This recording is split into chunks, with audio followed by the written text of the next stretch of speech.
Welcome back, everybody. This is episode 25, and today we are going to talk about something that has come up recently called the sinking ship, which is an analogy that I used just referencing, I think, the owner's dilemma of like the founder or startup's dilemma of trying to always feel like there's perpetually something wrong, whether it's imagined or not, but then also trying to grow the thing. Mm-hmm. Yeah. And full disclosure, we recorded an entire episode. So this is technically 25.2. I call it 25 1.0. 25 and a half. It's like a beta release. This is the second version. So this, worth mentioning that it's our 25th episode, yet we still forget to push record. Son of a...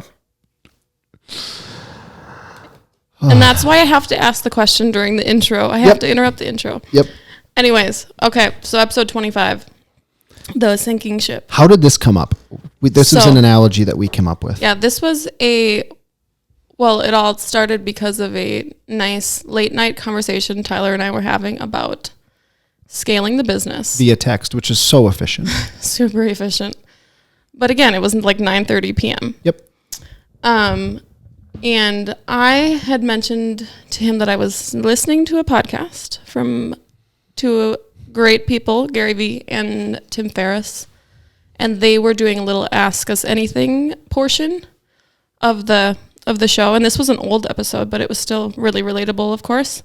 So somebody had called in that had just started her own marketing agency, and she was asking Tim and Gary questions about, okay, it's growing out of my capacity and I need to bring people on to fill roles and I want to scale this thing, but also I don't know how to do that well or the right way. Right. And they were giving her advice on things.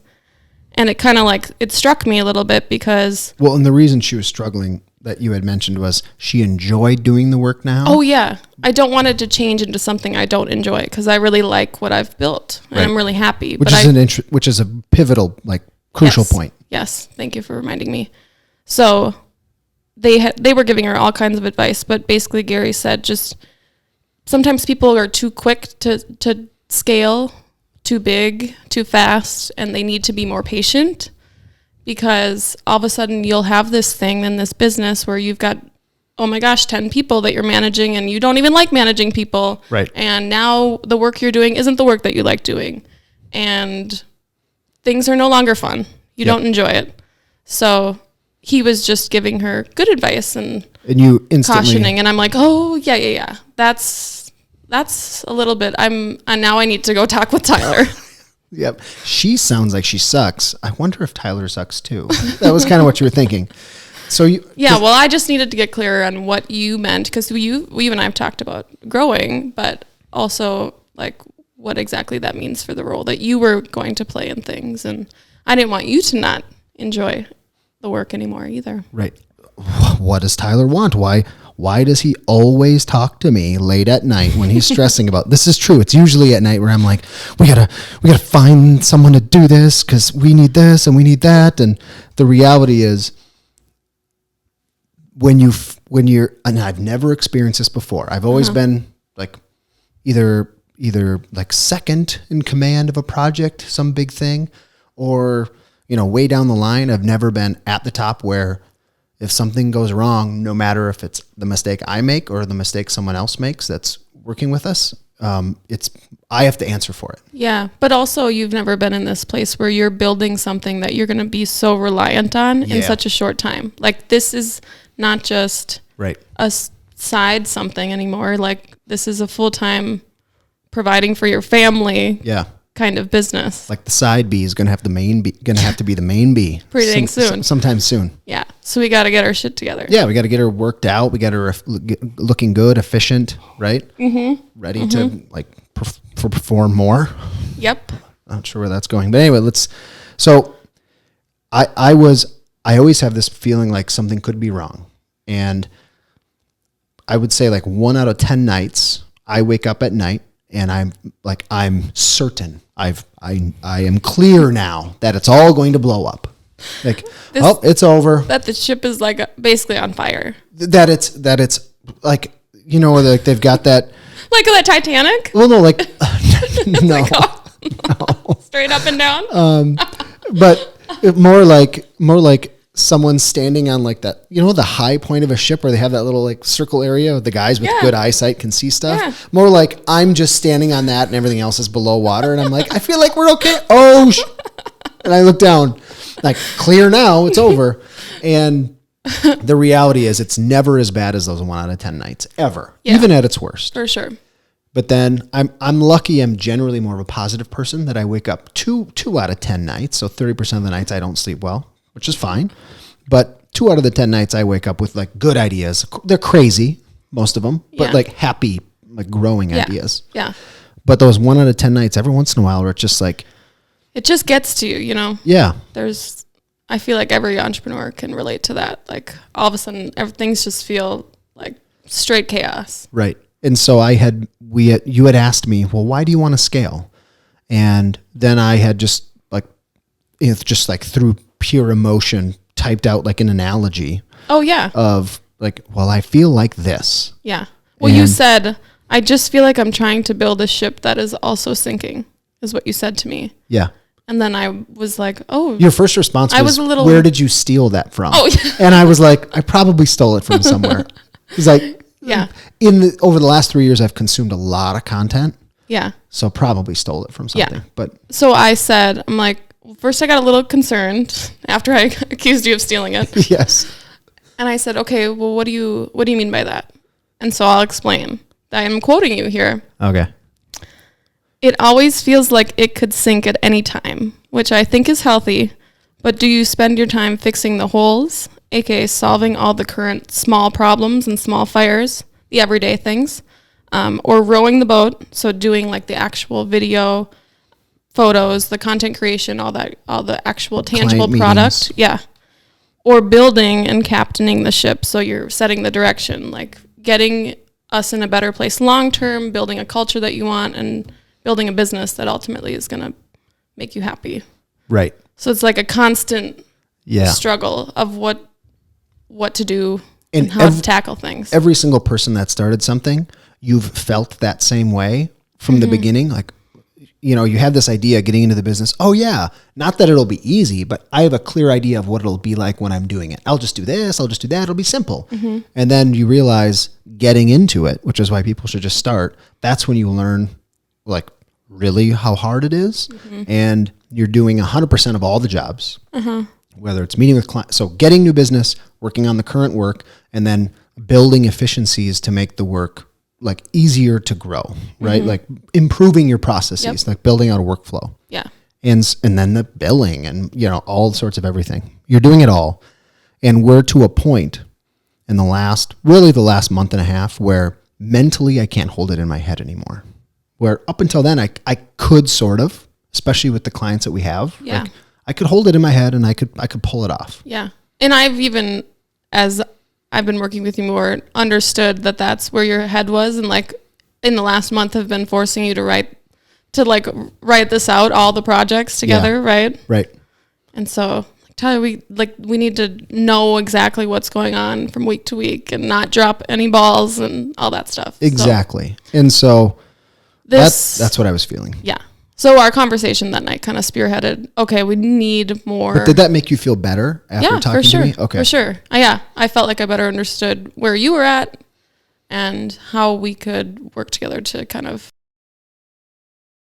get you feeling better. Because I also felt like, and I said this in the messages too, that 90% of the work that I'm doing daily are not things that I'm naturally good at or that I love. I still like them because it's part of the big thing that is your baby. You don't love changing your kids' poopy, like slimy diapers. You don't love that part, but you do it because you love the kid. Right. And I don't promise, or I don't expect to find people that enjoy doing that part of my business.